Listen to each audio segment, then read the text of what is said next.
నిర్మాణ జనసేన పార్టీ నిర్మాణ సారథుల సమాచార సేకరణ కమిటీ కార్యాచరణ సమావేశానికి వచ్చేసిన జనసేన పార్టీ సీనియర్ నాయకులు, మంత్రులు, ఎమ్మెల్యేలు, పరిశీలకులు, సీనియర్ నాయకులు, సాధక్స్ అందరికీ నా హృదయపూర్వక నమస్కారాలు.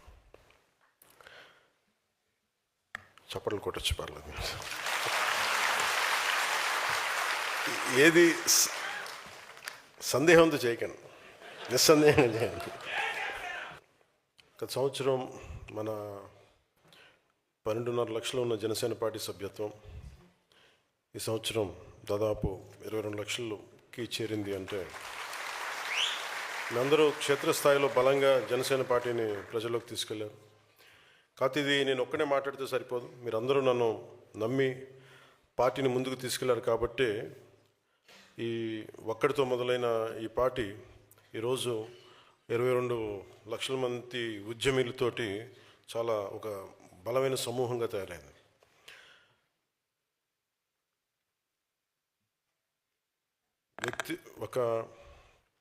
ఎప్పుడు ఒక వ్యవస్థ నిర్మించాలి అంటే వ్యక్తే మొదటి కదులుతాడు. ఒక ఇలాంటి భావజాలం కావాలి, ఇలాంటి వ్యవస్థ కావాలనుకున్నప్పుడు ఆ వ్యక్తే ముందుకు వస్తాడు. ఫస్ట్ వ్యక్తులు వ్యవస్థను నిర్మిస్తారు, ఆ వ్యవస్థ వ్యక్తులను నిర్మించాలి, నాయకులను తయారు చేయాలి. సో దాంట్లో భాగంగా ఒక 2014 మనం ప్రయాణించి మనం మొదలుపెట్టింది, నేను ఒక్కడిని మొదలుపెట్టి కొద్దిమంది జాయిన్ అయ్యి అలా ఈ రోజున ఒక మనకి ఎమ్మెల్యేలు కావచ్చు, 22 లక్షల మంది సభ్యులు కావచ్చు, ఉద్యమీ సభ్యులు కావచ్చు, సాధక్స్ కావచ్చు, 17,000 మంది సాధక్స్ కావచ్చు, మంత్రులు కావచ్చు, ఎంపీస్ కావచ్చు, ఎమ్మెల్యేలు కావచ్చు, మనం అధికారంలో భాగస్వామ్యం చేయగలిగామంటే మనం నమ్మిన సిద్ధాంతాన్ని ఎన్ని ఒడిదుడుకులు ఉన్నా తట్టుకొని నిలబడ్డాం. కాబట్టి ఈ రోజున ఇంత సాధించగలిగాం. సమస్య ఏమొస్తుందంటే మనకి ఎంత చేసినా సరిపోదు. పార్టీ నిర్మాణం వెంటనే కమిటీలు వేసేయండి అంటే ఒక గొప్ప నిర్మాణం కట్టడానికి చాలా బలమైన ముడిసరుకు కావాలి. ఏదో ఒక చిన్నపాటి తేలికపాటి కడదామంటే ఏదైనా తీసుకోవచ్చు ముడిసరుగ్గా. అలాగే ఒక మామూలుగా పార్టీని నడిపేద్దామంటే చాలామంది తీసుకుని నడిపేయచ్చు. చాలామంది పార్టీస్ పెట్టారు ఇప్పటిదాకా. కానీ ఎంతమంది పార్టీని పెట్టి సంస్థాగతంగా దానికి బలం చేకూర్చారు. సో అందుకని నేను ముందు వ్యక్తులను తయారు చేయాలనుకున్నాను. అంటే ఎంత వ్యక్తులను తయారు చేయడం అంటే ఎట్లా అని మీరు అందరూ అనుకోవచ్చు. ఒకటి నిలకడ. ఒక 15-14 సంవత్సరాలు మనతో పాటు నిలకడగా ఉంటే తప్ప ఆ వ్యవస్థ వీళ్ళు నిలబడగలరా లేదా అనేది. చాలాసార్లు చెప్తా ఉంటాను, అడ్వర్సిటీ రివీల్స్ ట్రూ క్యారెక్టర్ అని. ప్రతికూల పరిస్థితుల్లో ఎవరు నిలబడి ఉన్నారు, ఎవరు నిలబడలేదు మనకు అర్థం. దానికి ఓన్లీ కాలమే సమాధానం చెప్పాలి. సో కాల పరీక్షలను తట్టుకొని ఈ రోజున మీరు అందరూ ఉన్నందుకు నాకు చాలా ఆనందంగా ఉంది. మొన్న మా సోదరులు నాగబాబు గారు కూడా చెప్తా, నేను ముందు మన ఢిల్లీలో మాట్లాడుతా ఏమన్నాను, ఢిల్లీలో ఏమన్నా కాదు, నమ్మలేదు మా వాడిని అన్నావు కదా.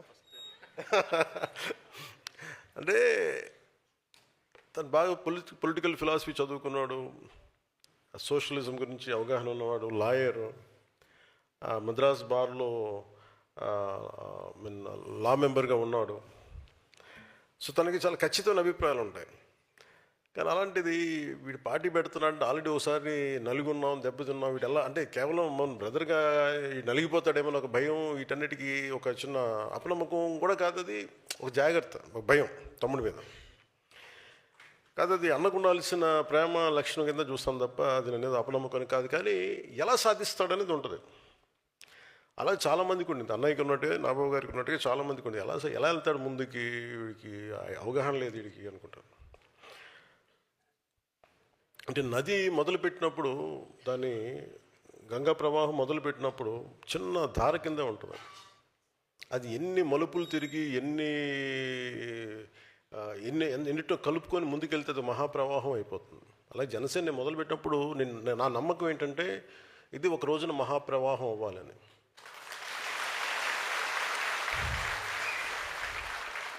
కాదు, ఇంకా మనం ప్రవాహం అవ్వాలి. ఒక చిన్న పాయి కింద వచ్చాం అంతే.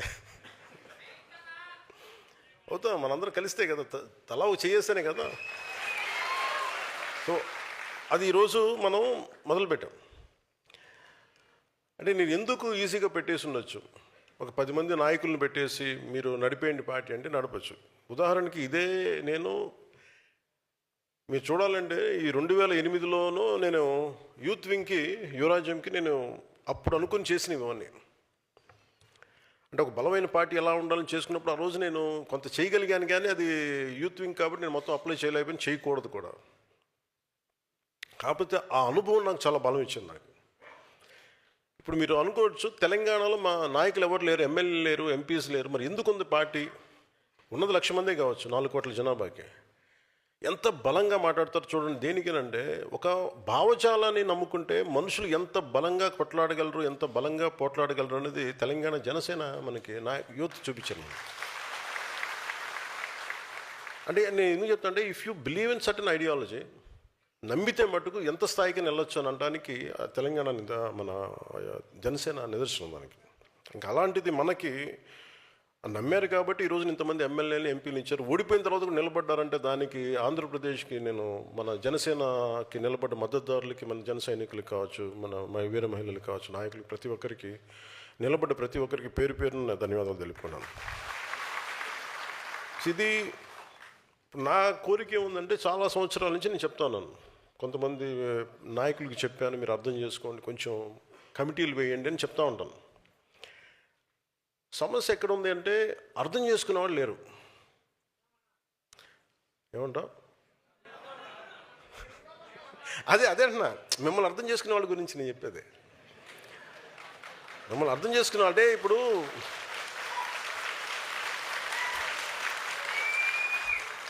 నాకు తెలుస్తుంది కదా, ఒక పార్టీ నడుపుతున్నాం అంటే ఎవరి మూలంగా నడుపుతున్నా నాకు తెలుస్తుంది కదా. నాకు అర్థం అవ్వకుండా ఎందుకు వస్తాను? నేను నలిగినోడిని కదా, నేను యువరాజ్యంలో నేను నలిగినోడిని, ఈ క్షేత్రస్థాయిలో పనిచేసినోడిని, గుర్తింపు ఏం కోరుకోలేదు, బాగుండాలి దేశం అనేది. నేను అప్పుడు అనుకున్న పార్టీకి నేను చేద్దామని ఒక బలంతో ఉన్నాను. ఇది ఎందుకు సాధక్స్ని ఎందుకు పెట్టానంటే, మీరు కన్సిస్టెంట్గా మీరే, అంటే ఉదాహరణకి నేను ఎందుకు ఒక కులానికి ప్రతిపాదించను, ఒక కులానికి ఎందుకు పదే ఎందుకు మాట్లాడతానంటే, మీకు ఒక మచ్చుతునికి కొన్ని ఉదాహరణలు చెప్తాను. భీమిలీలో ఒక టీ షాప్ నడిపే దేవర శివ, రాజమండ్రిలో యువరాజ్యం నుంచి ఉండిపోయిన ఒక అచ్యుతరాయుడు, అవనగడ్డలో పార్టీ కోసం ప్రభుత్వ ఉద్యోగం వదిలి వచ్చేసిన గుడివాక్ శేషుబాబు కానీ, నరసరావుపేటలో ఒక వెల్డర్ మన మునీఫ్ హసన్ కానీ, చిత్తూరు జిల్లా మాజీ సైనికుడు బి కుమార్ కానీ, అనకాపల్లి ఆటో డ్రైవర్ మట్టు దామోదర్ కానీ, మైసూరావారిపల్లి రాయలసీమలో జనసేన తొలి మహిళా సర్పంచ్ సంయుక్త గారు కానీ, మన తెనాలిలో టైలర్ వి శివనాగరాజు గారు కానీ. శివనాగరాజు గారు మీరు ఎక్కడ ఉన్నారు? ఇక్కడ మొన్న మీరు మిమ్మల్ని పిలవలేదని బాధపడ్డారంట కదా, మన సాధక్ మీటింగ్స్కి మిమ్మల్ని పిలవలేదని అందుకే పిలిచాను మిమ్మల్ని. అంటే ఇది ఎందుకు చెప్తున్నా అంటే, మీరు బాధపడితే నాకు తెలుస్తుందని చెప్పడానికి చెప్తున్నా. అంటే నా కోరిక ఏంటంటే, కూర్చోండి ప్లస్, అంటే వాళ్ళు చూడండి వాళ్ళు ఎలా చేశారంటే, నాకు బలం అదే. నేను ఎందుకు కమిటీల మీద ఇంత తప్పన పడ్డానంటే, మన సగటు మధ్యతరగతి నుంచి పెరిగిన వాళ్ళం మనందరం. సో మధ్యతరగతి బాధలు ఎలా ఉంటాయో తెలుసు. ఒక మధ్యతరగతి మనిషి దేశం కోసం పనిచేస్తా, ఎవరి చెడు కోరుకోడు, ఇంకో కులం పోవాలని కోరుకోడు, ఇంకో మతం దుర్మార్గం అయిపోవాలని కోరుకోడు, తను బాగుండాలని కోరుకుంటాడు, అందరూ బాగుండాలని కోరుకుంటాడు. ఏదో రోజుకి ఇంత ఈ పూట గడిస్తే చాలు, పిల్లల్ని బాగా చూసుకుంటే చాలు, ఇలాంటి చిన్నపాటి మధ్యతరగతి ఆశల మధ్యలో ఉండే వాళ్ళ ఆశయాలు నలిగిపోతా, చిన్నపాటి కోరికలు నలిగిపోతా ఉంటే సహజంగానే కోపం వస్తుంది. ఎవరికి చెప్పుకోవాలో తెలియదు. అలాంటి సగటు మనిషికి ఉండే కోపం నాకు ఉంది. సో వాటన్నిటినీ ఒక ఆలోచనలో పెట్టి, ఒక క్రమంలో పెట్టి, గ్రేట్ ఐడియాలజీగా అంటే మనం దీని మీద వాల్యూమ్స్ ఆఫ్ బుక్స్ రాయొచ్చు అంటే రాయొచ్చు. కొంతమంది మేధావులకి ఇస్తే చాలా గొప్ప మన 7 సిద్ధాంతాల గురించి చాలా చాలా పుస్తకాలు రాయొచ్చు. కానీ నేను పెట్టుకుంది ఏంటంటే చాలా తేలిగ్గా ఉండాలి. అందరికీ చదివేంత మన శివనాగరాజు గారికి ఒక పుస్తకాలు చదివేంత లక్ష్యం ఉండకపోవచ్చు, కానీ ఆయనకి ఏం కావాలి? ఒక ఏకవాక్యంలో ఒక భావాన్ని చెప్పగలగాలి. ఆయన కులాల ఐక్యత గురించి నాగరాజుకి అవగాహన ఉన్నంతగా మిగతా వాళ్ళకి ఎంత అవగాహన ఉంటుందో నాకు తెలియదు. ఎందుకంటే బట్టలు కుట్టేటప్పుడు తను ఏ కులాన్ని కుడతాడని చూడడం. అంటే మీరు అంత సింపుల్గా చూస్తే చాలా ఈజీగా ఉంటుంది. సో నేను అందుకు కులాల ఐక్యత మాట్లాడుతున్నప్పుడు చాలామంది వైసీపీ నాయకులు నేను కులాల గురించి మాట్లాడతానంటే, బాబు ఈ కులాలు నేను ప్రారంభించాను అని చెప్పండి. నిజంగా నాకు ఒక కులం కోసమే ఉండే వ్యక్తిని అయితే బాలినేని గారు ఎందుకు వస్తారు జనసేనలోకి? ఇది ఏముంటుంది? ఆయన ఏం చూసి ఉండాలి ఆయనలో? ఈ వ్యక్తి అందరి కోసం పనిచేస్తాడు, ఆ నమ్మకం లేకపోతే ఎందుకు వస్తారు? నాకు ఇది నా తపన ఏంటి, నా ప్రయత్నం ఏంటంటే ఎప్పుడు కూడా నాకు వైసీపీ పార్టీ కూడా నాకు వ్యక్తిగతంగా నాకు వాళ్ళు ఎవరితో శత్రుత్వం లేదు. నాకు వాళ్ళు ఎవరితో నాకు కోపాలు ఉండవు వాళ్ళ మీద. కాకపోతే ఏముంటుందో వాళ్ళ విధి విధానాల మీద నాకు విసుగుంటుంది. నేను ఏదైనా పాలసీ గురించి మాట్లాడుతున్నప్పుడు వ్యక్తిగత జీవితాలని హననం చేయటం, పర్సనల్గా అటాక్లు చేయటం, దీనివల్ల ఏమైపోద్దంటే ఒకసారి నేను గట్టిగా ఉండమని చెప్తాను, మెత్తగా ఉండాలి, కానీ మరీ ఇంకా మౌనంగా ఉన్నా ఒకసారి ఏమిటో వాళ్ళకి పేటరేగిపోతూ ఉంటారు. ఒకసారి మనం కూడా కొన్ని సందర్భాల్లో చాలా ధీటుగా సమాధానం చెప్పాల్సిన అవసరం ఉంది. ఎదుటి వ్యక్తి మాట్లాడే విధానాన్ని బట్టి మనం కూడా చెప్పాల్సి వస్తుంది. మన ఈ మధ్య నానాజీ గారు మాట్లాడింది చూశాను. అంటే అలాంటిది అంటే అందరూ ఆయన అంటా మీరు ఎక్కువ మాట్లాడేశారు మాట్లాడుతూ ఉంటే నేను మీరు ఎంత మాట్లాడారు మీకు చెప్పాలి, వీడియోస్ పంపించాలి మీకు. నేను నానాజీ గారు మాట్లాడుతూ కూర్చోబెట్టి మేమే ఎంకరేజ్ చేసాం, కానీ మీరు ఎన్ని మాటలు మాట్లాడారు? ఆయన ప్రాంతంలోనే ఉండే ఒక వైసీపీ ఎమ్మెల్యే ఏం మాట్లాడారు మీరు? మేము మర్చిపోయాం అనుకుంటున్నావా? అంటే మీరు నోరు ఉన్నప్పుడు, మీ అధికారం ఉన్నప్పుడు మీరు ఇష్టానికి మాట్లాడేస్తారు. అప్పుడు మీకు అధికారం లేకపోయినా మీరు 11 సీట్లు వచ్చినా మీరు ఇంకా ఇష్టానికి మాట్లాడుతున్నారు. అది గొప్పతనం మీలో. I have to appreciate your commitment. వాళ్ళని చూసి మనం చాలా నేర్చుకోవాలి కదా. వాళ్ళు ఎంత కమిట్. 11 వచ్చినా మేము తగ్గమంటున్నారు. మీరు తగ్గకండి, మీరు ఒకటి వచ్చినా తగ్గకండి, అలాగే ఉన్నాడు.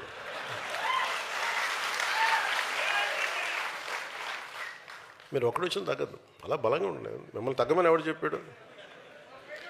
మీరు కరిగిపోండి, అయినా కానీ తగ్గకండి. అంటే ఎక్కడ ఎమోషనల్గా నేను కూర్చోబెట్టండి. పొలిటికల్ ప్రాసెస్లో కొన్ని భావాలను చెప్తాం, పాలసీల గురించి మాట్లాడతాం. వాళ్ళ వైసీపీ నాయకుడిని తగ్గించాలని ఎందుకు అనుకుంటాను? మీరు ఇష్టారాజ్యంగా మాట్లాడేసి, గౌరవ ముఖ్యమంత్రి చంద్రబాబు గారి మిస్సెస్ గురించి మాట్లాడేసి ఇష్టారాజ్యంగా అసలు మేమేం మాట్లాడదు. మీరు ఇప్పుడు సడన్గా కూర్చోబెట్టి మీరు మహానుభావుల్లో అయిపోయాం మేమందరం. ఇష్టానికి తిట్టేసి ఒక 10-12 సంవత్సరాలు సడన్గా మీకు రియలైజేషన్ వచ్చింది ఈ రోజున మీకు. సరే, ఈ రియలైజేషన్ మీకు ఎంత వస్తుందో నేను చూస్తాను, సంతోషం. మీరు రియలైజ్ అయ్యి మమ్మల్ని ఏం అనకూడదు అనుకుంటే అసలు మా పార్టీ నిర్మాణానికి బోల్డ్ మా వాళ్ళంతా మిమ్మల్ని తిట్టడం మానేసి మా పార్టీలో మా శివాను, మా దేవరు శివ గురించి, మా మునీర్ హసన్ గురించి మేము ఎత్తుకుంటాం. వాళ్ళ నాయకులు తీసుకునే బాధ్యతలు మేము ముందుకెళ్తాం. మీరు తిట్టడం ప్రారంభిస్తే మా వాళ్ళని ఎత్తుకోవడం మానేసి మీకు బదులు ఇవ్వడం టైం అయిపోతుంది నాకు. సో మీరు తిట్టకపోతే ఖచ్చితంగా మేము బలపడతాం, సంతోషం. లేదు మీరు తిడతానంటే కూడా మేము తిట్టి మేము బలపడతాం. ఏదైనా మేము బలపడటం guarantee. Choice is yours. So నేను నాయకులకి నేనే బాధ్యత తీసుకున్నాను. అంటే నాకు ఒక్కొక్క ఊరికి వెళ్తుంటే ఒక్కొక్కరికి అనిపిస్తుంది, ఎక్కడో మనోహర్ గారు నా పర్మిషన్ తీసుకొని నేను రాలేకపోతాను చెప్పారు కొద్ది రోజుల క్రితం. ఒక హుద్హుద్ తుఫాన్ అప్పుడు మేము వెళ్తూ ఉంటే మన శ్రీకాకుళంలో ఒక అబ్బాయి 22-23 ఉంటాయి. మాకు 10 కేజీలు బియ్యం కాదన్నా 10 సంవత్సరాల భవిష్యత్తు కావాలి. అంటే యువత తాలూకు కోపాలు, యువత తాలూకు వాళ్ళు ఏం అడుగుతున్నారు? జీవనం అడుగుతున్నారు. కేవలం మనం ఉచితాలు అడగట్లే యువత. ఉచితాలు ఎవరికి కావాలి? నిజంగా నిస్సహాయ పరిస్థితిలో ఉన్న వ్యక్తుల సమాజానికి ఉచితాలు కావాలి, ఖచ్చితంగా కావాలి. అలాంటి స్కీమ్స్ ఉండాలి. లేదంటే మనకి దివ్యాంగులకి పెన్షన్స్ పెరగాలంటే 5,000 కాదు, 4,000 కాదు, మనం 10,000 పెంచాం మన ప్రభుత్వం వచ్చాక. ఇలాంటివన్నీ ఉండాలి. ఎప్పుడు వెల్ఫేర్ స్కీమ్స్కి జనసేన ఎప్పుడు వ్యతిరేకం కాదు, ఉండాలి. కానీ వెల్ఫేర్ స్కీమ్స్ మీదే మనం ప్రభుత్వాన్ని నడిపేస్తాం, ఓట్లు వస్తాయంటే దాని మీద ఓట్లు పడవు అని అనడానికి క్లాసిక్ ఎగ్జాంపుల్ వైసీపీ. మేము బటన్ నొక్కేస్తాం, మీకు వెల్ఫేర్ స్కీమ్స్ పడతాయి, మీకు డబ్బులు వచ్చేస్తాయి అంటే కరెక్టే. హాస్పిటల్స్ ఇన్ఫ్రాస్ట్రక్చర్ వదిలేశారా మీరు? బటన్ నొక్కామని డబ్బులు పడ్డాయి అంటారు, కరెక్టే. మీరు హాస్పిటల్ ఇన్ఫ్రాస్ట్రక్చర్ వదిలేశారు. గవర్నమెంట్ హాస్పిటల్స్ ఎక్కడున్నాయి ఇప్పుడు అంత అద్భుతంగా? ఇప్పుడు తపన పెడతా ఉన్నాం ఎన్డీఏ ప్రభుత్వం వచ్చాక. ఎన్ని గవర్నమెంట్ హాస్పిటల్స్కి వెళ్తే క్వాలిటీ అత్యంత అద్భుతంగా ఉంటుంది. వై షుడ్ గో టు మన ఎందుకు ప్రైవేట్ హాస్పిటల్స్కి వెళ్ళగలిగే పరిస్థితులు ఎందుకు ఉండాలి? మన గవర్నమెంట్ హాస్పిటల్స్ కూడా బాగుండాలి కదా. తమిళనాడులో బాగుంటాయి, పాండిచేరిలో కానీ. ఒక పర్టికులర్ సంఖ్యాబలం ఉన్న జనాభాకి ఎన్ని హాస్పిటల్స్ ఉన్నాయి మనకి? గవర్నమెంట్ హాస్పిటల్స్ ఏవి పని చేస్తున్నాయి? గవర్నమెంట్ హాస్పిటల్స్కి ఒక ఎంఆర్ఐ స్కాన్ ఇస్తే అది మెయింటైన్ చేయగలుగుతున్నారా లేదా? డాక్టర్స్కి జీతాలు పెంచే పరిస్థితులు ఏదైనా ఉన్నాయా? ఎందుకు గవర్నమెంట్ హాస్పిటల్స్ వదిలేసి ప్రైవేట్ హాస్పిటల్స్కి వెళ్తున్నారంటే జీతాలు పెరగవు. అసలు దాని మీద గత ప్రభుత్వం ఏదైనా ఆలోచించిందా? నేను కొన్ని క్యాబినెట్లు కావచ్చు, కొన్ని ప్రత్యేకించి కావచ్చు, నేను మన పార్టీ తరపు నుంచి కావచ్చు, నేను కోరుకుంటుంది వ్యవస్థలు బలోపేతం కావాలి.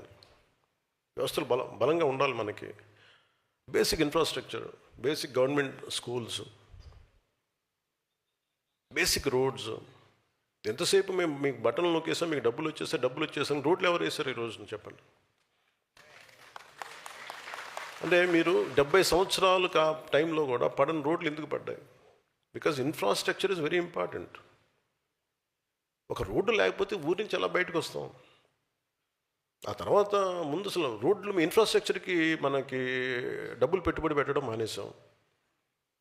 ఒక పైప్ లైన్ వేసి ఒక నీళ్ళు ఇవ్వాలి అంటే దానికి ఒక పెద్ద స్కీమ్స్. మన మధ్యన పాటిల్ గారు కూడా, మన సిఆర్ పాటిల్ గారు కూడా జలశక్తి మినిస్టర్, ఆయన గురించి ఆయనతో మాట్లాడుతూ ఉంటే అసలు బేసిక్గా నీళ్ళు ఇవ్వాల్సిన బాధ్యత మీదే కదా, రాష్ట్ర ప్రభుత్వాలది కదా, మాకు సంబంధం ఏంటన్న. ఇది తెలంగాణలో ప్రారంభించినప్పుడు జేజేఎం ఎప్పుడు కూడా అది జలజీవన్ మిషన్ అది కేంద్ర ప్రభుత్వాన్ని కాదు, రాష్ట్ర ప్రభుత్వం బాధ్యత. కాకపోతే ప్రభుత్వాలు బాధ్యత తీసుకొని బేసిక్ మన మౌలిక సదుపాయాల గురించి పని చేయకపోతే మటుకు ఎన్ని ఉచితాలు ఇచ్చినా ఇంకోసారి ప్రజలు రారు. అంటే మన బాలశౌరి గారు చెప్తూ ఉంటారు, సార్ కొంచెం మా గ్రామాలు ఉన్నాయి సార్, కొంచెం నీళ్లు తెప్పించి ఏర్పాటు చేయండి, కొంచెం పెట్టండి. అంటే మనందరం అంటే యువర్ ప్రాపర్ లీడర్స్ కాబట్టి, ఫ్యూచర్ లీడర్స్ కాబట్టి చెప్తున్నాను. మీ స్థాయిలో మీ ఏరియా పరిధిలో వెల్ఫేర్ స్కీమ్స్ ఉండాలి, అవసరమైన పెన్షన్లు ఇవ్వాలి, అవసరమైన వెల్ఫేర్ స్కీమ్స్ అన్నీ ఉండాలి కాదంట్లా. కానీ ప్రయారిటీ కూడా బడ్జెట్ దేనికి కేటాయించాలి, దేనికి కేటాయించకూడదన్న బాధ్యత మనకు రావాలి. అంటే అది మీ స్థాయిలో కూడా మీరు చెప్పగలగాలి. మీరు కొంత డిస్కషన్ పెట్టాలి. భవిష్యత్తులో మీరు అందరూ అడుగుతాను ఇవన్నీ మిమ్మల్ని. అంటే మీతో పార్టీ పరంగా మీతో డైలాగ్ ఉంటుంది. అందుకని వెల్ఫేర్ స్కీమ్స్ గురించి మీరు కొంత అవగాహన ఉండాలి. అలాగే ఈ హాల్లో ఉన్న నేను 25 ఆగస్టులో విశాఖలో నిర్వహించిన సేనతో సేనాని కార్యక్రమంలో మెంబర్షిప్ టు లీడర్షిప్ అని చెప్పాను. దానికి అనుగుణంగానే ఈరోజు పార్టీ నిర్మాణ కార్యక్రమాన్ని మొదలుపెట్టాం. ఇది ఎలాగా ప్రతి సభ్యుడు, జనసేనలో ఉండే ప్రతి సభ్యుడు ఒక ఉద్యమైన పదం కూడా చెప్పాను చాలాసార్లు. ఉద్యమం అంటే ఒకడు ఉద్యమించేవాడు, ఒక భావానికి, ఒక భావజాలానికి దాన్ని నడుము బిగించి ముందుకెళ్ళేవాడు వ్యక్తి, రెస్పెక్ట్ అది జెండర్ న్యూట్రల్. అది అలాగే పార్టీని ప్రజల్లోకి తీసుకెళ్ళి కొత్త సభ్యుల్ని ప్రభావితం చేయగలిగి పార్టీలో తీసుకొచ్చే మొదటి స్థాయి నాయకుడే సాధక్. అలాంటిది ఈరోజు ఈ హాల్లో ఉన్న దాదాపు 700 మంది కమిటీ సభ్యుల్లో 600 మందికి పైగా సాధక్స్ ఉండడమే నాకు చాలా చాలా సంతోషం నచ్చింది. రాష్ట్ర వ్యాప్తంగా 22 లక్షల మంది సభ్యత్వం చేయడానికి 18,000 మంది సాధక్స్ పార్టీ కోసం నిరంతరం శ్రమించారు. సో మీరందరూ ఇప్పుడు నాయకత్వం నిరూపించుకునేందుకు మొదటి ఘట్టాన్ని మీరు పూర్తి చేశారు. సభ్యత్వ నమోదు కార్యక్రమం ద్వారా క్షేత్రస్థాయిలో మీ నాయకత్వ సామర్థ్యాన్ని మీరు నిరూపించారు. ఇప్పుడు తదుపరి అడుగు వేయాల్సిన సమయం వచ్చింది. ఈ నాయకత్వాన్ని సంస్థాగత నిర్మాణం దిశగా ఎలా మార్చాలన్న ఆలోచననే ఈ కార్యక్రమానికి మేము శ్రీకారం చుట్టాం. గతంలో కూడా కొంతమంది పార్టీ నాయకులకి పార్టీ నిర్మాణం కోసం బాధ్యతలు అప్పగించాను, కానీ వాళ్ళు ముందుకు తీసుకెళ్ళలేకపోయారు. దేనికి ముందుకు తీసుకెళ్ళలేకపోయారు అంటానికి, తెనాల్లో ఉండే తను మార్నింగ్ టైలరింగ్ పని చేసుకుంటా సాయంత్రం పూట వెళ్ళి ఒక పార్టీ భావజాలానికి ఆకర్షితులై సభ్యత్వం చేసి ఇది మన పార్టీ అని చెప్పగలిగే ఒక తెనాల్లో ఒక చిన్నపాటి టౌన్లో ఉండే శివాన్ని ఎవరు గుర్తుపడతారు చెప్పండి? నాకు వాళ్ళందరూ తెలుసు, నాకు వాళ్ళ వల్లే జనసేన ఉందని తెలుసు నాకు. కాదది నేను అర్థం చేసుకున్నంతగా అంత ఓపికగా కనుక అందరూ అర్థం చేసుకుంటే ఈ పార్టీకి ఈ కార్యక్రమం ఈరోజు 22 లక్షలు కాదు, కోటి నిజంగా నేను చెప్పిన టైప్పుడు కానీ నన్ను అర్థం చేసుకున్న వాళ్ళకి పట్టుమని 10 మంది కనుకుంటుంటే నా చుట్టుపక్కల నేను ఏం మాట్లాడుతున్నాను, ఎట్లా కనెక్ట్ అవ్వ దాని మీద కనుక నేను చెప్పింది నాకేం చేయక్కర్లా, నేను చెప్పింది తూచా తప్పకుండా పాటిస్తే ఈ పార్టీకి నేను చెప్తాను కదా, తక్కువలో తక్కువ జనసేనది 1 కోటి మంది సభ్యత్వం ఉండేది ఈరోజు. కాదే అర్థం చేసుకోవడం టైం పడద్దు. అంటే ఎవరితో మాట్లాడాలి, ప్రతి చిన్నపాటి వీధురుగాలికి చెదిరిపోయే సమూహం మనకు అవసరం లేదు. అంటే గంగిగోవు పాలు గరిటె ఉంటే చాలు మనకి, బిందెడు గాడిద పాలు ఉంటే ప్రయోజనం ఏంటి మనకి?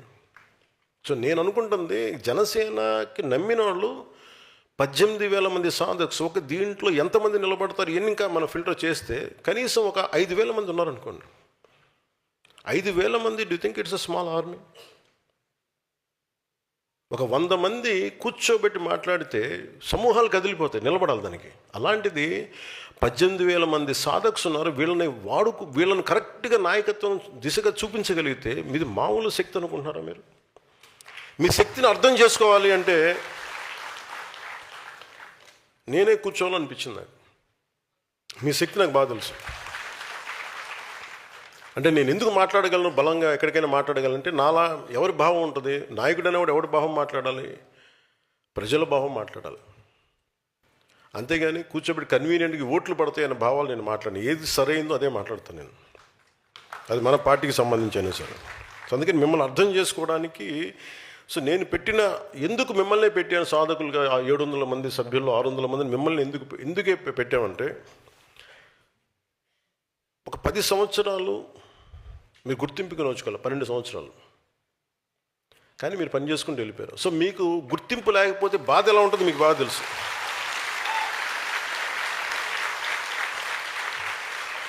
సో మీరు ఎవరు పని చేసేవాళ్ళు, ఎవరు పని చేయని వాళ్ళు, మళ్ళీ మీరు కూడా లేదు మళ్ళీ మీరు, నేను అందుకనే చాలా క్లియర్ కట్గా చెప్పాను, సమాచార సేకరణ కమిటీ మాత్రమే ఇది ప్రత్యేక, ఎందుకంటే సమాచారం సేకరించడం మీ బాధ్యత.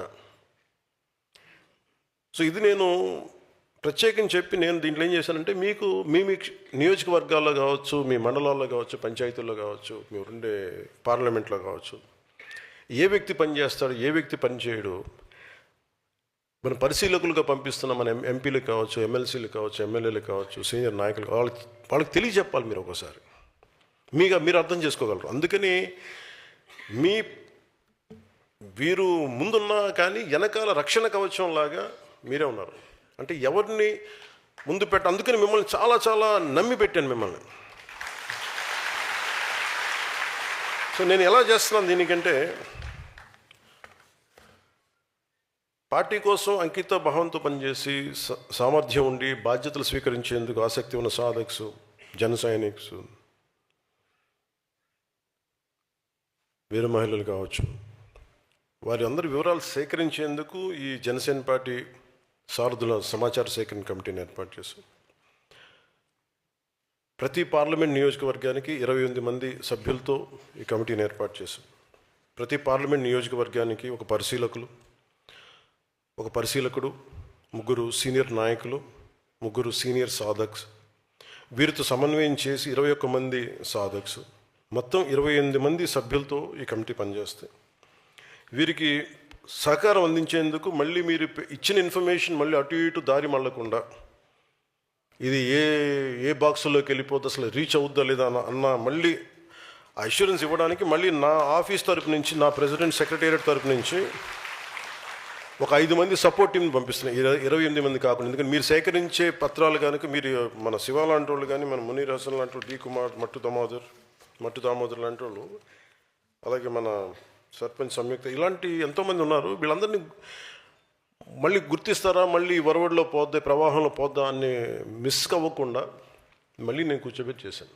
అది మళ్ళీ నా దగ్గరికి వచ్చేలాగా. ఎందుకంటే దీన్ని మళ్ళీ కూర్చోబెట్టి మిమ్మల్ని మళ్ళీ పిలిచి మళ్ళీ దాన్ని సార్టింగ్ అవుట్ కూడా మళ్ళీ మిమ్మల్ని పిలిపిస్తాను ప్రతి పార్లమెంట్కి కూడా.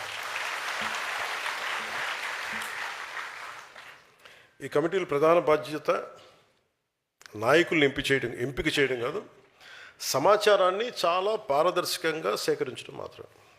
ఇప్పుడు ఉదాహరణకి నేను శివ గారి పేరే తీసుకున్నా, తెనాలి శివనాగరాజు గారి పేరుని తీసుకున్నట్టు. ఈ పేరు నా దగ్గరికి ఎలా వస్తుంది అనుకుంటున్నారు? నా చెవులు ఎప్పుడు క్షేత్రస్థాయిలో పెట్టుంటాను, ఎవరు పని చేస్తారు ఏం. సో నాకు అందుకు అనిపించింది. అందుకని నాకు చాలా పేర్లు ఉన్నాయి, అని అన్నీ చదవట్లేదు కానీ చాలా పేర్లు ఉన్నాయి. అంటే నేనేమన్నానంటే వాళ్ళు మనకు తెలియాలి కదా అన్న. సో అలాంటి వాళ్ళు మీరు గుర్తించగలరు, మీలా కష్టపడ్డ వాళ్ళని. అందుకని మిమ్మల్ని ప్రత్యేకించి మీకు ఆ బాధ్యత మీ అందరికీ.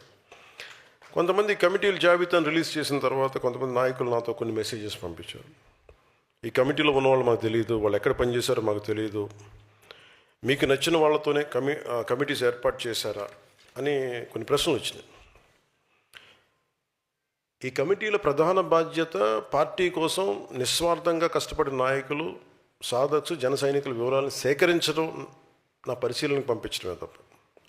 అలాగే వీళ్ళందరూ ఎన్ని సంవత్సరాల నుంచి పనిచేశారు, ఉన్న 700 మందిలో 600 మందిని చేయడానికి ఒక ఫార్మాట్ తీసుకున్నాం. ఎన్ని సంవత్సరాల నుంచి ఉన్నారు, ఎంత సభ్యత్వం చేశారు, ఎన్ని సంవత్సరాలుగా వీళ్ళు ఒడిదుడుకులు ఎదుర్కొన్నారు, వీటన్నిటిని ఒక బేరీ చేసుకొని ప్రమాణంగా తీసుకొని చేసుకుంటూ వచ్చాం. కొంతమంది నేను ఇంకా మిస్ అయ్యి వచ్చామో కానీ ముందు ఇది సేకరణ కమిటీయే కాబట్టి మ్యాక్సిమం జనంతో మమేకమైన వాళ్ళు కావాలని చెప్పి ఆ బాధ్యతగా తీసుకున్నాం. మళ్ళీ పాయింట్ ఆఫ్ కాంటాక్ట్స్ కానీ, అక్కడ ఉన్న ఎమ్మెల్యే ప్రతినిధులు కానీ, పదవులు అనిపిస్తున్న వాళ్ళని తీసుకున్నాం. ఎవరు పదవులకి రావాలన్నా అది ఒక బాధ్యత. సో అది మీరు నిర్ణయించాలి, భవిష్యత్తులో సాధక్స్ నిర్ణయించాలి. సో ఎవరు ఎన్ని సంవత్సరాలుగా అంటే మీరు వెళ్ళినప్పుడు మీరు విషయ సేకరణ ఎలా ఉండాలి, ఎవరు ఎన్ని సంవత్సరాలుగా మీలాగా పార్టీ కోసం పనిచేశారు, ఎలాంటి ఉద్యమాల్లో, ఎలాంటి పార్టీ కార్యక్రమాల్లో పాల్గొన్నారు, ఏమన్నా ఉద్యమాల్లో పాల్గొన్నారా, వారికి ఎలాంటి సమర్థత ఉంది, ఏ బాధ్యతపై ఆసక్తి ఉంది, గతంలో వారు పార్టీకి వారు అందించిన సేవలేంటి, ఇలాగ ఒక ప్రొఫార్మా నేను మీకు పంపిస్తాను. దానికి అనుగుణంగా మీరు సమాచారం సేకరించండి. అలాగే ఈ కమిటీలో ఉన్న ప్రతి ఒక్కరికి మీ విధి విధానాలు, కార్యక్రమ నిర్వహణ మీద స్పష్టంగా మీకు చాలా క్లియర్ కట్ గైడ్లైన్స్ మీకు అందజేయడం జరుగుతుంది. ఇది జనసేన పార్టీ నిర్మాణానికి ఒక రూల్ బుక్. ఇది దానికి అనుగుణంగానే మీరు సమాచారం సేకరించాలి. మీరు సేకరించిన సమాచారం నా పరిశీలనకి తీసుకురావడమే మీ బాధ్యత. మీరు అందించే సమాచారం ఆధారంగా పార్టీ ముఖ్య నాయకులతో చర్చించి, మీతో చర్చించి, ఆ తర్వాత ఎవరికి ఏ స్థాయిలో పార్టీ బాధ్యతలు కేటాయింపై తుది నిర్ణయాన్ని మనందరం కలెక్టివ్గా కూర్చొని తీసుకున్నాం.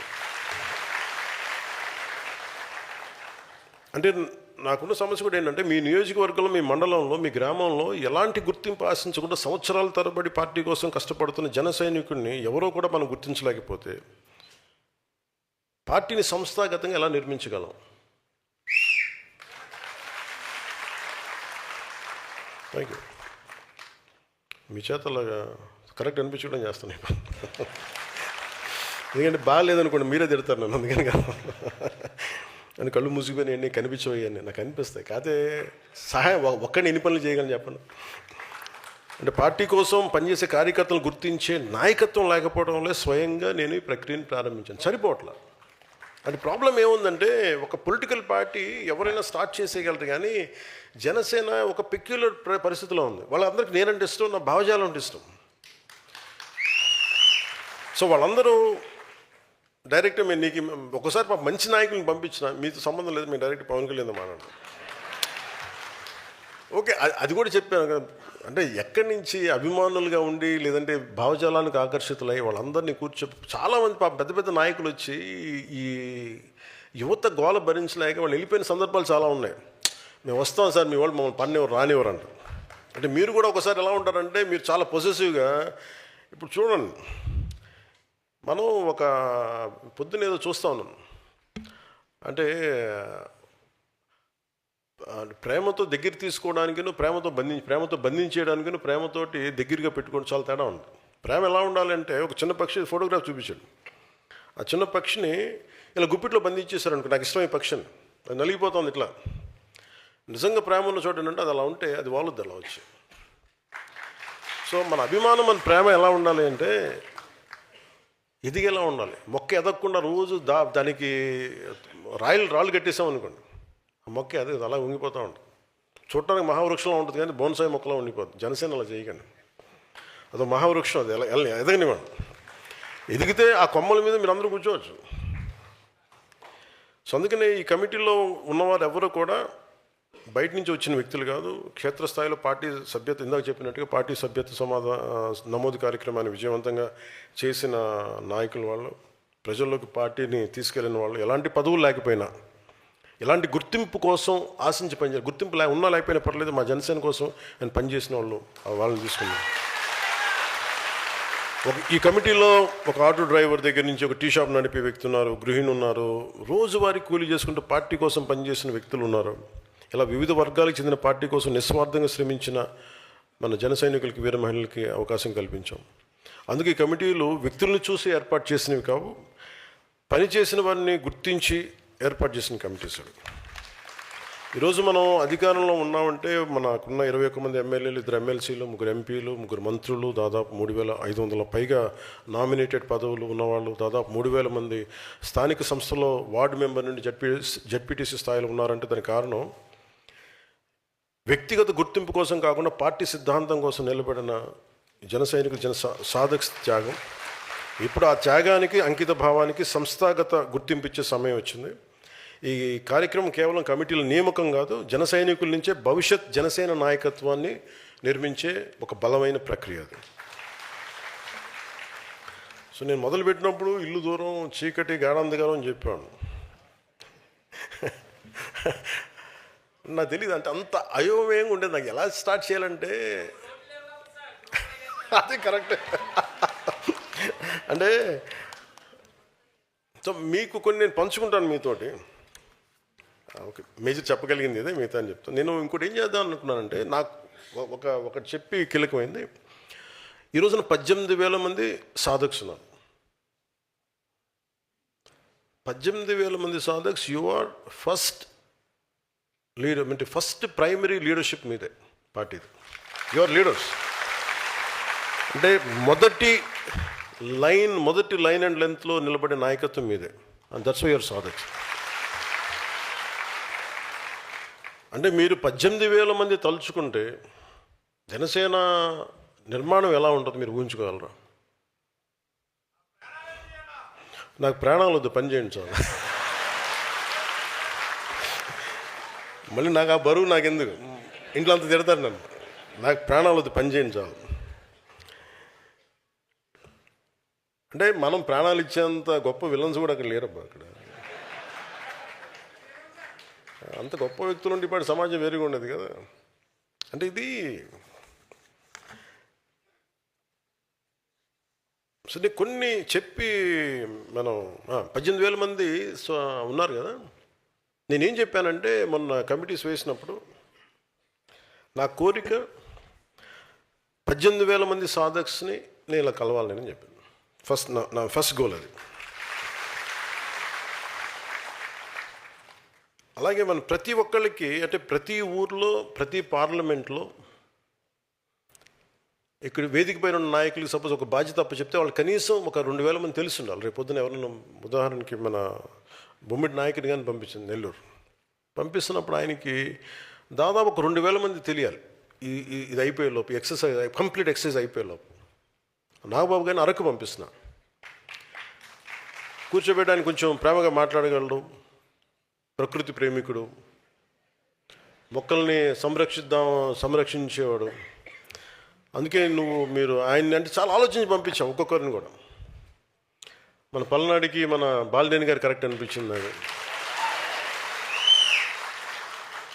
అంటే బ్రహ్మనాయుడు నేలకి మన బాలినేని గారి కరెక్ట్ అనిపించింది.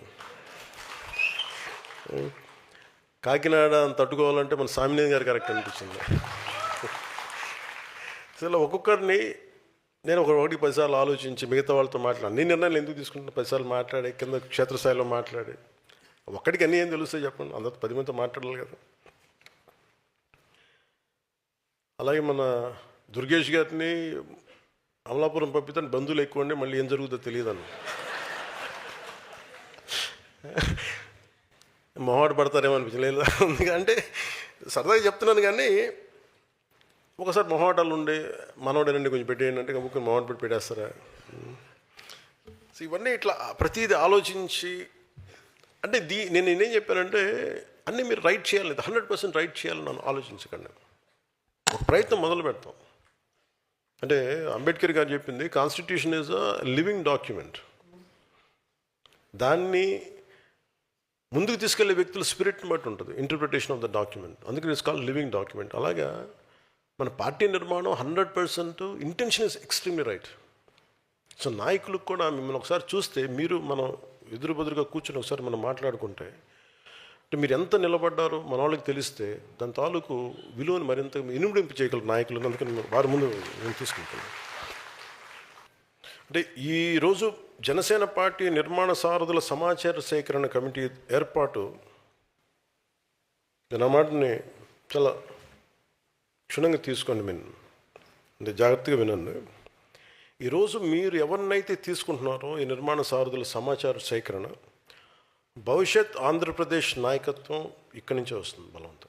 అన్ని స్థాయిల్లో అంటే వ్యవస్థలు బలోపేతం చేయాలి అంటే వ్యక్తులు లేనిది వ్యవస్థను బలోపేతం చేయలేం. ఎలాంటి వ్యవస్థ, బలమైన వ్యవస్థ కావాలంటే బలహీనుల చేతుల వ్యవస్థ పెడితే వీగిపోద్ది. అంటే మీరందరూ నలిగారు, పుష్కర కాలం పైన నలిగారు మీరందరూ. సో మీరు ఏ పనులు చేస్తున్నారు, మీరు శ్రామికుల, మీరు ఏ పని చేస్తారు నాకు అది మీ దేశానికి పనికొచ్చే ఒక బలమైన రిసోర్సా లేదని చూస్తాను, అంతే చూస్తున్నాను మిమ్మల్ని. ఇలాగా మీకు బాధ్యతలు అప్పచెప్పే ఇవన్నీ కూడా మేజర్గా కులాలు మీకు భవిష్యత్తులో చాలా ఎక్కువ వస్తాయి మీకు ఇవన్నీ. ఇది మటుకు మీరు ఒక కీలకమైన మీరు అర్థం చేసుకొని ముందుకెళ్ళాలి. నేను ఆల్వేస్ బిలీవ్ అంటే నా పూర్తి నమ్మకం నాకు దేశమే. నాకు కులం అనేది మనకు సామాజిక చిత్రపటం, అది మన సామాజిక సత్యం, అదొక సోషల్ రియాలిటీ. దాన్ని మనం నేను మార్చాలని ప్రయత్నం చేయను, సరిదిద్దాలని కూడా ప్రయత్నం చేయను. కులాల ఐక్యత అనేది ఎందుకు పదే మాట్లాడుతుంటారు, చాలామంది మాట్లాడుతూ ఉంటారు, చూస్తూ ఉంటాను. పవన్ కళ్యాణ్ నుంచి కులాల గురించి తెగ మాట్లాడతాడు అందరినీ. అంటే నేను చెప్పాను, నేను ఎప్పుడు కులం కార్డు తీసుకుని నేను ఎప్పుడు పాలిటిక్స్ చేయను కూడా భవిష్యత్తులో. నేను రాష్ట్రం బాగుండాలి లేదా దేశం బాగుండాలి, మానవత్వం చచ్చిపోకూడదు, ఈ మూడింటి మీదే ఉంటుంది. కులం ఎప్పుడు కూడా ఇంటి గడప లోపల ఆగిపోవాలి, నేను కోరుకునేది అదే. గడప దాటామా మన సంస్కృతి, మన భాష, మన ధర్మాలు అవి బాధ్యత అవ్వాలి. ఇంకొక 10 అడుగులు వేసామా మానవత్వం, దేశమే గుర్తుకుండాలి. ఇవి తప్ప నాకు కులాలని గురించి వీటి గురించి ఎందుకు మాట్లాడతానంటే మిగతా వాళ్ళు స్థాయి తగ్గిపోయి దిగజారుడుతనంగా ఇంకా మాట్లాడటం ప్రారంభించిన తర్వాత కరెక్ట్ చేయాలనిపించింది. ఒక జబ్బుని గుర్తించి జబ్బు కోసం మాట్లాడేవాడు, ఇది ఇబ్బందిగా ఉంది నేను కూర్చోబెట్టి ఎందుకు మాట్లాడుతున్నానంటే ప్రతి ప్రదేశాల్లో అంటే మీరు తీసుకెళ్లాల్సిన మెసేజ్ కూడా కింద స్థాయిలకి, మన క్షేత్రస్థాయికి నా కోరిక ఈ దేశంలో ఒక రోజున ఒక బీసీ హాస్టల్ అని కానీ, ఎస్సీ హాస్టల్ అని కానీ, ఎస్టీ హాస్టల్ అని కాకుండా పిల్లలందరికీ ఒకటే హాస్టల్ ఉండాలి. అలాంటి పరిస్థితి నేను కోరుకున్నాను, నా కోరిక.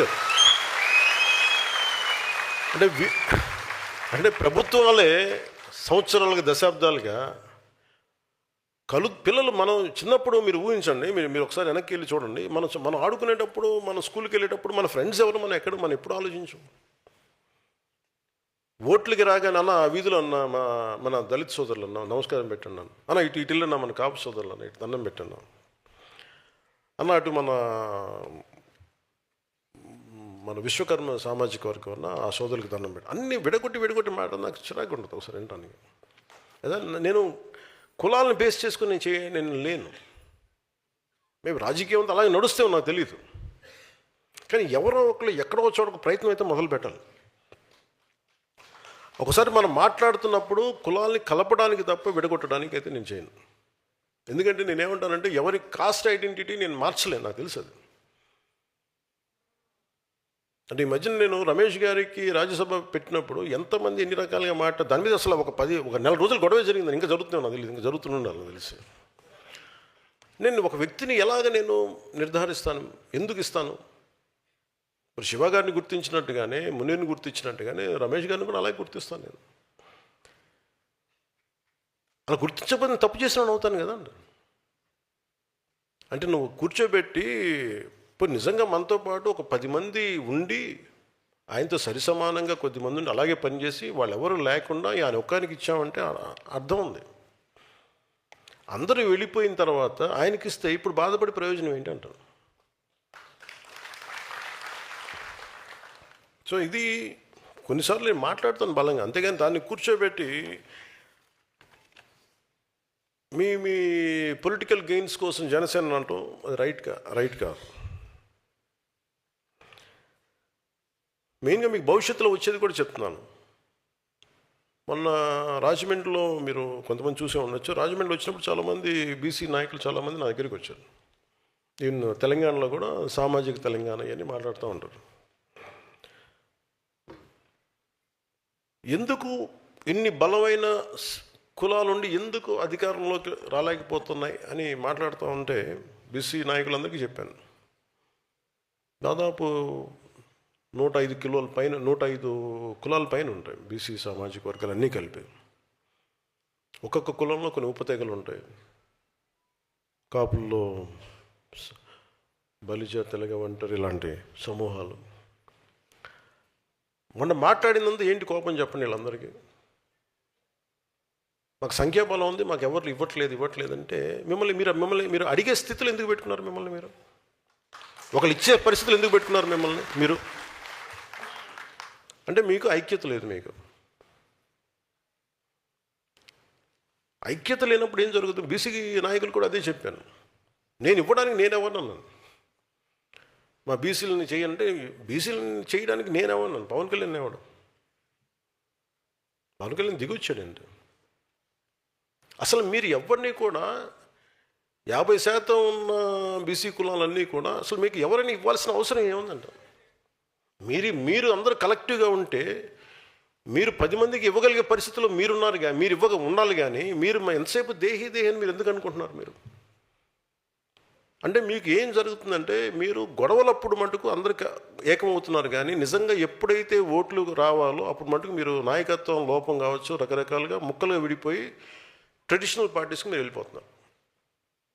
ఇది రీజన్. అది తెలంగాణ కావచ్చు, ఆంధ్ర కావచ్చు. ఇప్పుడు దామోదరం సంజయ్ గారు నేను పదే చెప్తున్నాను, ఆయన దళిత కులానికి చెందిన నాయకుడు, గొప్ప నాయకుడు. ఆయన నాయకుడు అనేవాడు ఎలా ఉండాలి? అన్ని కులాలకి ఆమోదయోగ్యమైన నాయకుడు, అంగీకారయోగ్యమైన నాయకుడు కావాలి. అది మిగతా కులాలు కూడా సాధించగలగాలి. అది కాపుల్లో కావచ్చు, బీసీ కులాల్లో కావచ్చు, యాదవ, గౌడ, సెట్టిబల్జీ కులాల్లో కావచ్చు, ఇచ్చేది అన్ని బీసీ కులాల్లో కావచ్చు, ఎస్టీ కులాల్లో కావచ్చు, దళిత కులాల్లో కావచ్చు. అది వచ్చిన రోజునే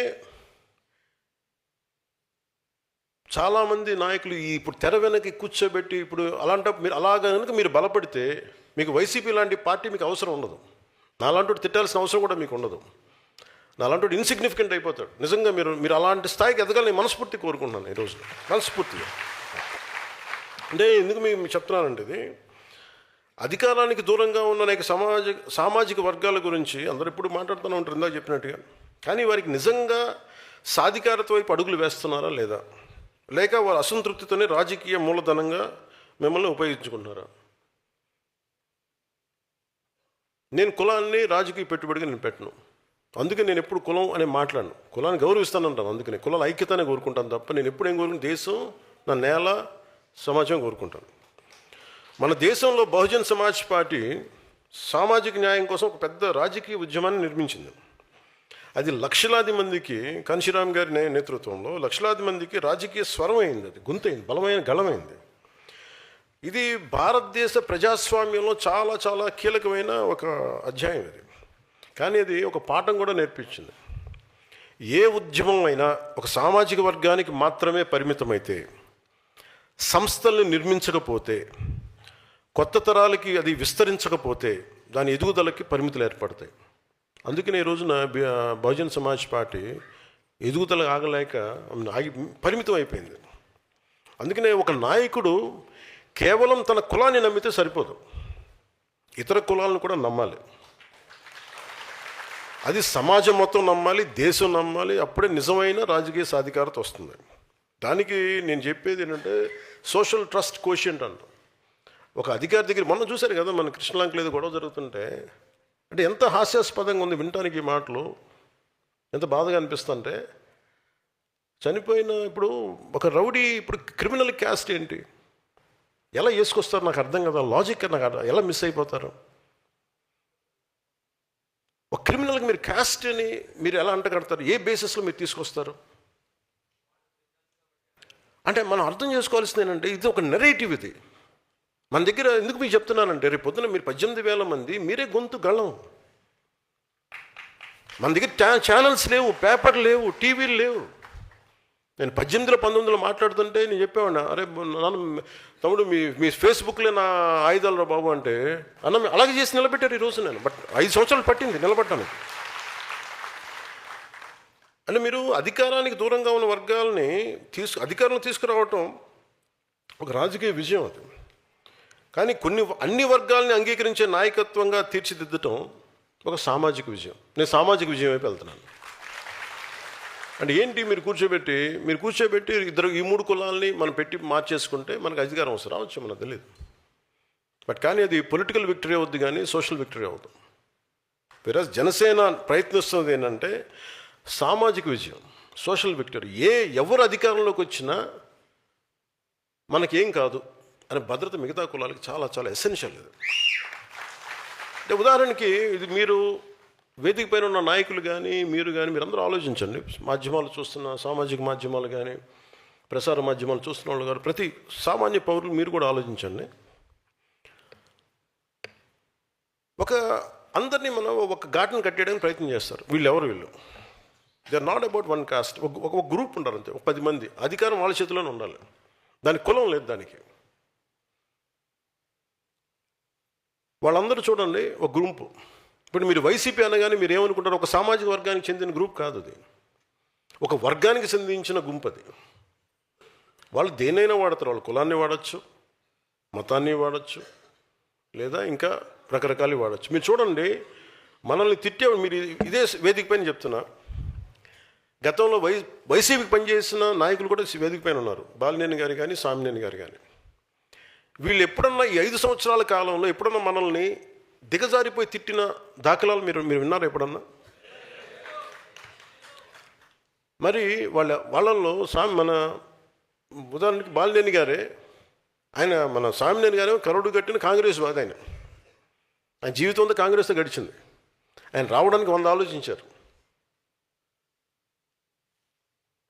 సహజమైన లాయల్టీ కాంగ్రెస్ వైపే ఉంటుంది. కానీ దాన్ని దాటుకొని వచ్చారంటే ఆయనకు అర్థమవుతుంది ఇది రైట్ కాదని. దాని బాలినేని గారు, మన రాజశేఖర రెడ్డి గారు చనిపోయినప్పుడు ఆయన కోసం వాళ్ళ నాయకులు, మన గత ముఖ్యమంత్రి కోసం ఆయన రాజీనామా చేశారు. మన మంత్రి క్యాబినెట్ మినిస్టర్గా ఉంది. అంటే అలాంటి వ్యక్తి బయటకు వచ్చిన దాంట్లో కులం ఎక్కడుందంటున్నాను నేను. ఆయన విభేదించి ఎందుకు బయటకు రావాల్సింది సరిగ్గా లేదు. ఇదైతే రైట్ కాదు, ఇలాంటి రాజకీయం రైట్ కాదు, విచ్ఛిన్నమైన రాజకీయం రైట్ కాదు. సో అక్కడ ఎక్కడ కులం అనేది లేదు. అది నా మాట చెప్పడానికి మీకు చెప్తున్నాను ఇదంతా. ఇప్పుడు నన్ను తిట్టే వాళ్ళందరూ చూడండి, నన్ను తిట్టిన వాళ్ళు ఇప్పుడు దాకా అందరూ కాపులు తిట్టారు నన్ను. అంటే ఎవరి భుజాల మీద పెట్టి మీరు కాలుస్తున్నారు తుపాకులు. అంటే మీకు ఇది చాలా జాగ్రత్తగా చూడాలి. అంటే వీళ్ళు ఏం చేస్తున్నారు, మీ సబ్ టెక్స్ట్ మీరు మాట్లాడేది ఒకటి, చూసేది ఒకటి, చెవులకి మీ భావం ఏమి వెళ్తుంది లోపలికి. వీళ్ళు చాలా ఒక పథకం ప్రకారం అందరికీ ఇది ఆమోదయోగ్యమేమన్నా తెలీదు. జనసేన అంటే ఇష్టపడని వర్గాలు ఏవైనా కావచ్చు. నేను ముందే చెప్పాను, నేను ఎప్పుడు కులాలని చాలా మన ఒక అనలైటికల్గానే చూస్తాను. నేను కులాలని ఒక సోషల్ డాక్టరింగ్ పర్స్పెక్టివ్లోనే చూస్తాను. వాళ్ళు ఏం చేస్తున్నారు, ప్రతిసారి తిట్టడం, కాపు నాయకుల చేత తిట్టిస్తారు. లింగంనేని రమేష్ గారికి ఇస్తే వాళ్ళే తిడతారు.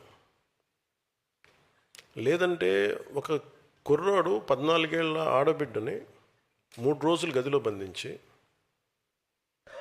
చాలా రకాలుగా హింసించి చెప్పుకోలేక బయటికి ఇవన్నీ వస్తే అలాంటి వాడు ఏమైపోయారో తెలియదని ఆ కేసు కోర్టులో జరుగుతుంది. అతనికి వత్తాసుగా వీళ్ళందరూ వెళ్తారు. తల్లి బాధ వేరే, తల్లి బాధ నేను అర్థం చేసుకోగలను. కానీ అతను చేసే వృత్తి ఏదో క్రిమినల్, అతను ప్రొఫెషనల్ క్రిమినల్. అతను ఒక ప్రొఫెషనల్ క్రిమినల్లో ఎలా వెనకేసుకొస్తారు?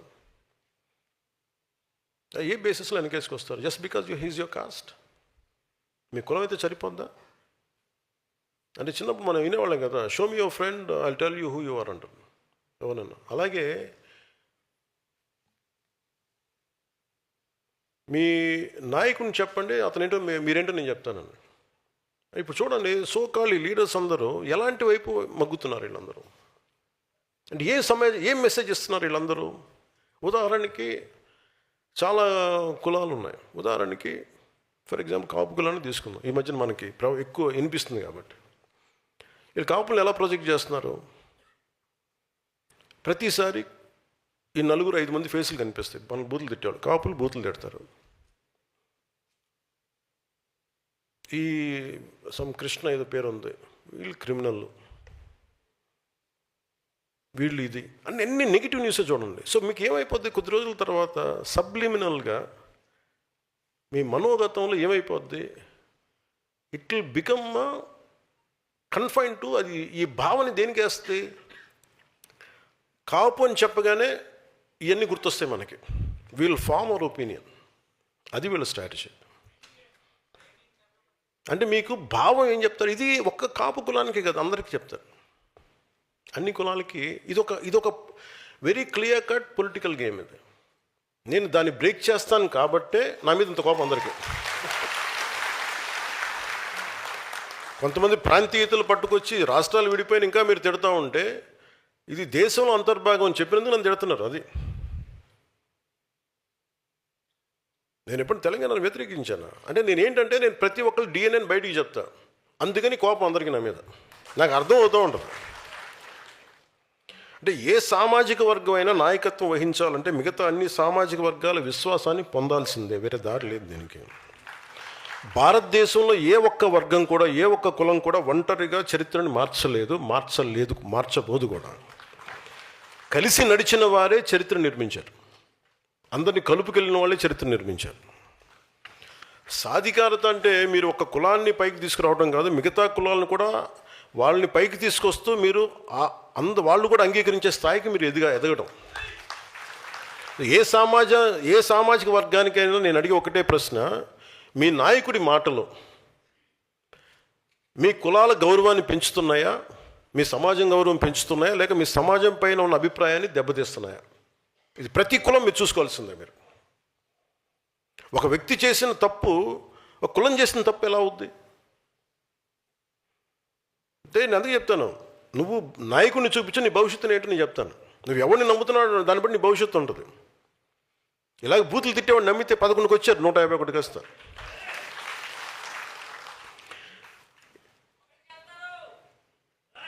తదాస్తు.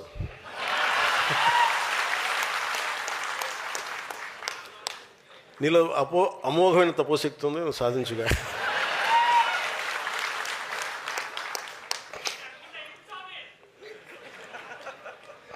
ఉదాహరణకి మనకి ఈ మధ్యన శ్రీకాకుళంలో ఇలా మాట్లాడుతూ ఉంటే, ఆయన ఎమ్మెల్యే అనుకుంటా, ఎమ్మెల్సీ గుర్తురాలేదు. ఆయన ఇష్టం వచ్చినట్టు మాట్లాడుతున్నాడు. సడన్గా అరెస్ట్ చేయగానే అసలు ఆ కేసు కూడా నా మీద పెట్టారంట, నన్ను తిడితే పెట్టారంట, నాకు అది కూడా తెలియదు. నాకు ఏదో ఒకట్లే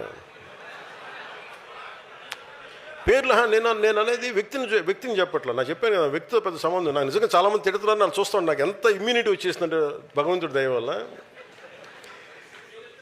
అంటే నాకు యాంటీ వైసీపీ నేను ఇమ్యూనిటీ ఎక్కించేసుకున్నాక నాకు అసలు అలా చూస్తూ ఉంటాను. నేను బూతులు తిడుతున్నాక అలా చూస్తూ ఉంటాను, సంతోషం. ఇంకా అలాగా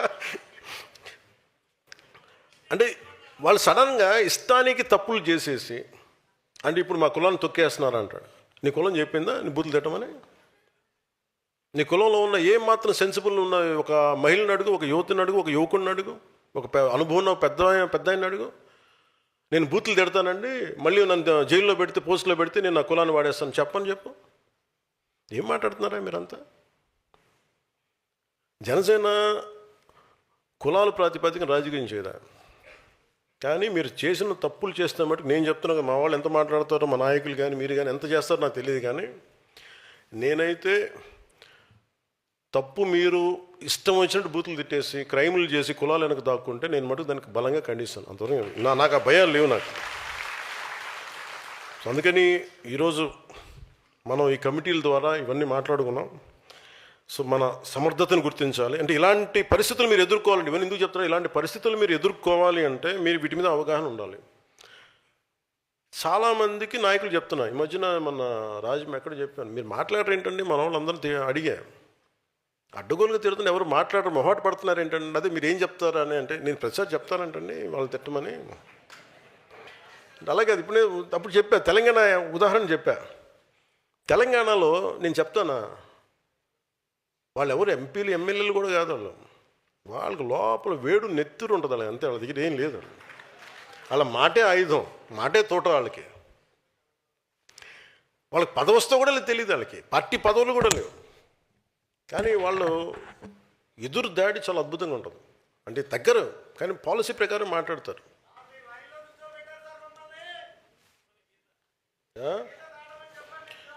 గీత అదే ఇష్టం వచ్చినట్టు గీత దాటే కూడా అదే చెప్పేది అదే కదా. గీత దాటం అంటే మళ్ళీ మనం వైసీపీలో అయిపోతాం, మళ్ళీ మనల్ని అసహించుకుంటాం. అల్ల కాదు నేను చెప్పేది. ఎవడికి ఎంత శిక్ష పడాలో అది అందరూ ఆనందించి కరెక్ట్గా మాట్లాడాడు అనిపిస్తుంది. అంటే శిక్ష వేస్తే ఎలా ఉండాలి అంటే, మాట్లాడితే ఎలా తూకం వేసినట్టు ఉండాలి. అంటే ఒక అక్షరం మొక్క ఎక్కువ ఉండకూడదు, ఒక అక్షరం మొక్క తక్కువ ఉండకూడదు, కరెక్ట్ కొట్టడం అన్నమాట. మీకు ఆ దాని మీద మాట్లాడి మీరు అందరినీ ఒక మూకమ్మని తిట్టేయకూడదు. ఎంచుకోండి, ఎనలైజ్ చేయండి, ఒక్కొక్క వ్యక్తిని ఎనలైజ్ చేయండి. ఈ వ్యక్తి ఇలా మాట్లాడాడు, దాని మీద రాసుకోండి, చిన్న చేతి రాసుకోండి. ఏం మాట్లాడితే బాగుంటుంది, ఎలాగా మాట్లాడితే కరెక్ట్ కూర్చుంటాడు. మీరు అలా అందరూ మాట్లాడబట్టే కదా ఎక్కువ పాపం మాట్లాడే వాళ్ళందరూ చిచి వాళ్ళ జోలికి వెళ్ళకూడదని చెప్పి మనకి ఇన్స్ట్రక్షన్. ఇప్పుడు వాళ్ళకి ఏంటో సడన్ రియలైజేషన్ వచ్చింది, మీకు మాకు సంబంధం లేదండి. సంతోషం మాకు, ఐఎమ్ ఎక్స్ట్రీమ్లీ హ్యాపీ అబౌట్. అంటే నేను చెప్పదలుచుకుంది ఏంటంటే, మీరు అలాంటి స్థాయిలో దిగి ఇలా మాట్లాడితే, అంటే మాకు మా నానాజీ గారు, నేను అనేది ఎంకరేజ్ చేయను. పాపం ఆయన ఎన్నోసార్లు ఇది చేస్తే నానాజీ గారు పాపం ఆయన ఏదో ఒకసారి మాట్లాడితే ఎన్నిసార్లు కొన్నిసార్లు నేను ఆయన కూర్చోబెట్టి మీరు తప్పుని అలా మాట్లాడి చెప్పిన సందర్భాలు చాలా ఉన్నాయి. ఎవరా చేతులు కట్టక్కర్లా. అంటే ఒకటేంటంటే మీరు ఎలా తయారవుతున్నారండి అందరూ కూడా. లేదంటే మన పార్టీ సెంట్రల్ ఆఫీస్ నుంచి ఏం రావాలండి, సెంట్రల్ ఆఫీస్ నేను తెలంగాణ యువతకి చెప్తానండి, సెంట్రల్ ఆఫీస్ నుంచి చెప్పమని వాళ్ళు చెప్పం. భావం కదలాలి లోపల. అంటే ఇప్పుడు నాకుంటుంది, నేను వెళ్ళి ఏదైనా ఇప్పుడు నాకు సమస్య వచ్చింది, ఎవరికైనా నష్టం వచ్చింది, వెంకయ్య నాయుడిని చంపేశారు, నాకు చెప్పాలా? నాకు నాయకుడిగా నాకు కదలాలి కదా, నాయకులకి నేను చెప్పాలా, కదలాలి కదా. వెంకయ్య నాయుడిని మన గిద్దలూరులో క్షోభ పెట్టి చనిపోతే నాకెవరు చెప్పలేదు కదా. నేనే రకరకాల న్యూస్లో చూసుకుని నేనే బయలుదేరిపోయాను. అలాగే ఎంత మాట్లాడాలి, ఎంత మాట్లాడకూడదు, ఎంత మాట్లాడాలి పరిస్థితులను బట్టి. కొన్ని బేరీ చేసుకోండి కొంత. అప్పుడే కదా మీకు నాయకత్వం అంటే ఏంటి? కూర్చోబెట్టి సభలకు వచ్చి తెల్ల చొక్కా తెల్ల ప్యాంట్లు వేసుకొని రావడం కాదు, లేదా నాలాగే ఇలా కూర్చొని రావడం కాదు. బాధ్యత తీసుకోండి. మీరు అది కనుక మీకు అలవాటు అయిందనుకోండి, you will have your independent thinking with in the party line and length. Party line and length మీకు తెలుసా? మీకు తెలుసు కదా నేను ఎంత మాట్లాడుతాను. నా లైన్ అండ్ లెంత్ మీకు అర్థం కాదు. నేను ఎప్పుడన్నా బూతులు పెడతాను. ఏదో ఒకసారి ఏదో కొడుకులారా ఒక పదం మాట్లాడాను ఒకసారి. దానికి ఈ మధ్యన వాళ్ళు బాధపడుతున్నారు, ఇదివరకు నువ్వు బూతులు మాట్లాడామంటే. కరెక్ట్, ఎప్పుడు మాట్లాడా? మీరు 18 మందిని మీ జైలు వేసి తొక్కి మమ్మల్ని రాత్రులు పగలు హింసించి, ఇంకా మాకు 2.5 సంవత్సరాలు 3 సంవత్సరాలు మీరు హింస చూపించిన తర్వాత అప్పుడు చేయాల్సి వచ్చింది తప్పలా. అప్పుడు కూర్చొని శాంతి వచనాలు చెప్పడం సంతోషం అండి, చాలా ఆనందంగా ఉందని మీరు తిట్టినందుకు చెప్తాం. అదే చేస్తాం. చాలా హ్యాపీ అండి, మీరు భలే తిడతారు, భలే ఎలా సార్ మీరు ఎలా నేర్చుకుంటారని రాత్రికి అంటాం. అలా కాదు.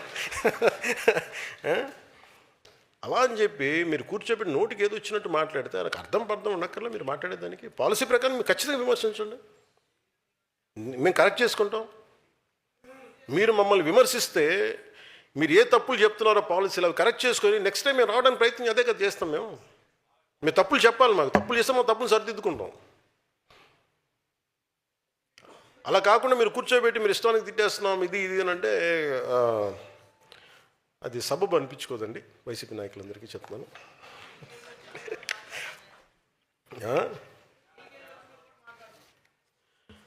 వాళ్ళు జైలుకి వెళ్ళకపోతే తప్పు. వాళ్ళు జైలుకి వెళ్ళడం ఏమనుకుంటున్నారంటే, వాళ్ళు ఒక తాంత్య తోపి, బాల్ గంగాధర్ తిలక్, సర్దార్ వల్లభాయ్ పటేల్, జవహర్లాల్ నెహ్రూ, పండిట్ జవహర్లాల్ నెహ్రూ, మహాత్మా గాంధీ డర్బన్ జైల్లో ఉన్నాయి. మన చిన్నప్పుడు న్యూస్లు చూసేవాళ్ళం. వాళ్ళు అలా ఫీల్ అవుతున్నారు. వాళ్ళు చండాలని వాళ్ళు తెలియట్లేదు. పాపం ఏం చేస్తాం